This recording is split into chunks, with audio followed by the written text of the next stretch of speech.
जय झूलेलाल दोस्तों। सिंधियुनि जा स्वर्ग जहिड़ा ॾींहं जेके आहिनि चालू थी विया आहिनि। चालीहे साहिब जूं तव्हांखे लखे लखे करोड़े करोड़े वाधायूं। जाम ॼणनि मूंखां पुछियो आहे त असां विर्त में कहिड़ा रूल्स पालन कयूं, छा करिणो आहे छा न करिणो आहे, त मां तव्हांखे अॼु ॿुधाईंदसि। जेको विर्त रखंदो आहे उहो कानो ॿधाराईंदो आहे, कचो हुजे या पको।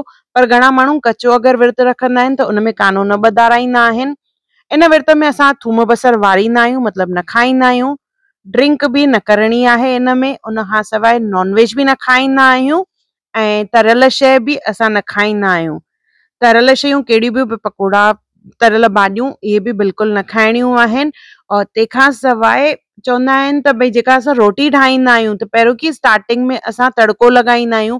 त तड़के लॻाइण में जेको आवाज़ ईंदो आहे, जंहिंखे असां चवंदा आहियूं सूसट यानी क्रैकलिंग साउंड, आवाज़ ईंदो आहे, उहो न अचणु खपे। जेको जेॾी महिल तड़को लॻाइबो आहे त तेल सड़ंदो आहे न, त तेल खे असांखे बिल्कुल भी न साड़णो आहे।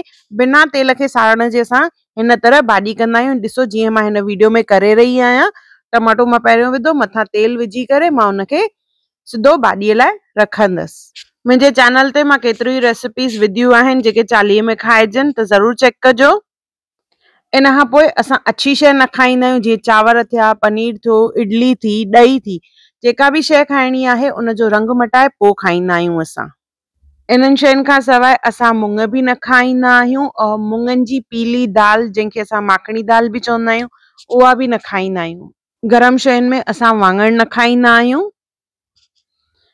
और रोज़ अखो पाईंदा आहियूं असां 40 ई ॾींहं।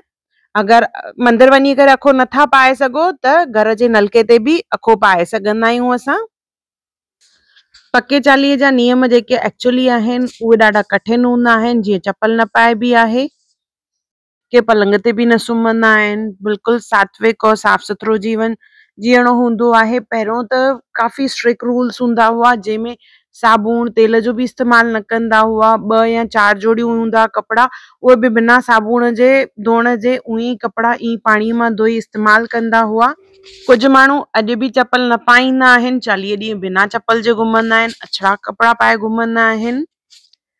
उहो हर कंहिंजे मथां आहे, पर बंधन न आहे। असां कंपलसरी ईअं ई करिणो आहे। और हिकु वेलो रोटी खाईंदा आहियूं। अगरि के नथो अगरि व्रत रखी सघे त उहो पूरे ॾींहं में भई फ्रूट खाधोसीं या बिना थूम बसर जे ही रोटी खाइणी आहे, ईअं करे भी रखी सघंदा आहिनि व्रत। और आख़िरी ॾींहं ते मटकी ज़रूर खणंदा आहियूं, चाहे 40 ॾींहं व्रत रखियो हुजे या न रखियो हुजे। मटकी खणण वारे ॾींहं ते हर को व्रत रखंदो आहे ऐं मटकी खणण खां पोइ ई व्रत छोड़ींदो आहे।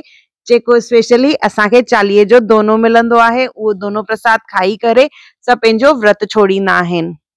अहिड़े नमूने असां धाम धूम सां चालीहो असां रखंदा आहियूं और पूॼा कंदा आहियूं झूलेलाल साईंअ जी। मां कोशिशि कई आहे हिकु हिकु ॻाल्हि तव्हांखे ॿुधायां, पर काई ॻाल्हि अगरि मूंखां रहिजी वई हुजे त मूंखे कमेंट सेक्शन में ज़रूर ॿुधाइजो। जय झूलेलाल।